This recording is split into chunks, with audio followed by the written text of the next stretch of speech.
So the title of this video is Dave Krieg was awesome, a better quarterback than you remember. Now I'll obviously explain why I came up with that title as this video progresses, but this video it's kind of divided into three parts, and for the first part about Dave Krieg, I need to talk about his time in Seattle. Now as a young NFL fan, I didn't have a satellite dish, and being in Chicago, we rarely got Seahawks games on television. But what I'd be able to see on all the highlight shows is the Seahawks QB making some nice passes and completing some bombs. In addition to that, Dave Krieg, he must have been doing something extremely right because I remember his starting lineup figure. But anyways, Dave Krieg in his prime with Seattle was before my time, but I do understand how important he was in Seattle Seahawks history. On offense, Krieg, along with running back Kurt Warner and wide receiver Steve Largent, they helped make the Seahawks a competitive squad in the 80s during the Chuck Knox days. While with Seattle, Krieg, he was a 3-time Pro Bowler, and I love watching highlights of Krieg in those awesome and beautiful Seahawks jerseys. Moreover, I wish I would have been able to watch more Seahawks games back then, but one game that I do remember was in 1990 when Dave Krieg was sacked 7 times by Kansas City Chiefs legend Derek Thomas, but then Dave Krieg he came back and was nearly sacked an 8th time, but escaped Thomas and threw the game-winning touchdown as time expired. When I was old enough to see the Seahawks, they didn't make the playoffs and they were around that 500 mark during Chuck Knox's last 3 years in the Northwest. Dave Krieg, he was entering his mid-30s. Seattle, they decided to take Mark McGwire's brother, Dan, in the first round 16th overall, hoping to be the future franchise quarterback, but that didn't quite work out. So in short, Dave Krieg and Chuck Knox, they would not return to Seattle after the 1991 season.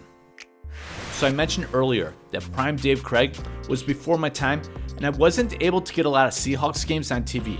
However, I was able to catch a lot of games of Dave Krieg after his Seattle days. So before I start talking about 1992 and beyond, I want to begin by talking about the negative aspects of Dave Krieg that seem to be constantly talked about going forward. The first is Dave Krieg's fumbling issues. This would be talked about way too much in the 90s, and so much was always being talked about Dave Krieg having small hands. No one football player has ever been associated with having small hands as much as Dave Krieg. Now I remember Brett Favre when he broke the record for most fumbles, as I thought he broke Dave Krieg's record, but in reality Krieg is number 3 all time, as Warren Moon is 2nd all time and played in 5 less games than Krieg. Furthermore, going forward, every game it seemed like so much was made about Dave Krieg's age, and also so much is being made as Krieg getting sacked too much, and also Krieg was also seen as just being a veteran backup, as people seem to forget what he did in Seattle. Now, from my point of view, I loved watching Krieg being the smart, crafty QB, and the reason why I think he's awesome, and this is just a warning, it's a stupid reason, but the reason I thought Dave Krieg was awesome because I loved the arm angles he'd throw to get the ball past the line and to his receivers, and I also love that sometimes he would also kind of contort his body while making throws to avoid batted balls and defenders. It was entertaining to watch Krieg play in the 90s. So, Dave Krieg, he did have some success after Seattle. In 1992, Krieg, he signed with Marty Schottenheimer and the Chiefs, and this was surprising because he'd be replacing Steve DeBerg, who I thought played well and helped the Chiefs get to the playoffs the previous season. I didn't understand why this was done because I thought DeBerg, he was alright.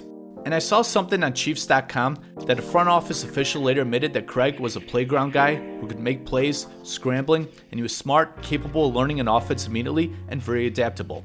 Anyways, the Chiefs, they went 10-6 in 1992, but then they got shut out in the wildcard round by San Diego. So Krieg, he had a 79.9 passer rating, which back then, I had the assumption that 80, it was a good passer rating, so you'd think that Krieg would be back as a starter. Instead, the Chiefs, they went out and traded for Joe Montana, who was 36 at the time of the trade and be 37 during the season. So obviously, this wasn't prime Joe Montana, but I guess if you have a chance to get one of the best ever and improve the QB position, you go do it. But it was surprising considering how banged up and how little Joe played his last 2 seasons due to an elbow injury. And Dave Krieg, he did a good job playing the quarterback position in Kansas City. But nonetheless, Montana, he'd be the starter in KC. And yes, Dave Krieg, he was getting up there in age, but he could still play and he accomplished a lot in his career. When Joe Montana, when he came, supposedly the Chiefs players, they were just in awe of Montana, and the players, they stayed later wanting to see the former 49er QB practice. So next, let's go to 1994, and prior to the season, the Detroit Lions had quite the quarterback carousel, but all those signal callers, they'd be gone. Detroit, they signed Scott Mitchell to be the QB, and I was watching a telecast where the commentators, they said Detroit's top target to be the backup was Dave Krieg, who played in Motown in 1994. What happened? Scott Mitchell, he did not play well, got injured, and in came Dave Krieg.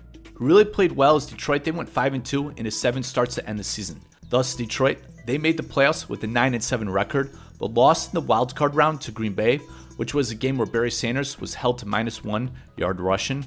So then entered the 1995 season. Krieg, he was a free agent, wanted to come back to the talented Detroit Lions. As number 17, he was obviously a big part in revitalizing that team to make the postseason. But instead, the Lions and head coach Wayne Fontes said that Scott Mitchell would be the starter, and also with the salary cap, the Lions, they wouldn't be able to sign Dave Krieg.